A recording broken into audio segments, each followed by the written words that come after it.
আন্তর্জাতিক মাতৃভাষা দিবসে বাংলাদেশ প্রেস ক্লাব ইউকের শ্রদ্ধা নিবেদন। 21শে ফেব্রুয়ারি মহান আন্তর্জাতিক মাতৃভাষা দিবস। ভাষা শহীদদের প্রতি শ্রদ্ধা জানাতে বাংলাদেশ প্রেস ক্লাব ইউকে এক বিশেষ কর্মসূচির আয়োজন করে।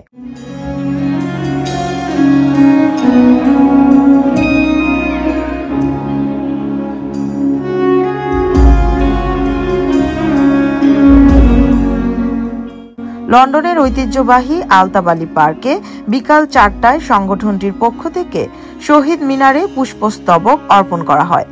এ সময় সংগঠনের সদস্যরা 1 মিনিট নীরবতা পালন করেন এবং ভাষা শহীদদের প্রতি গভীর শ্রদ্ধা নিবেদন করেন।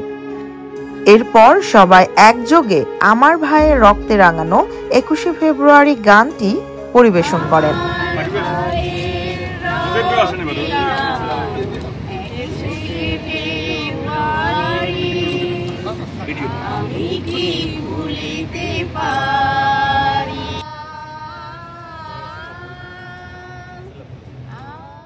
এ কর্মসূচিতে প্রবাসী বাংলাদেশিদের উপস্থিতি ছিল চোখে পড়ার মতো।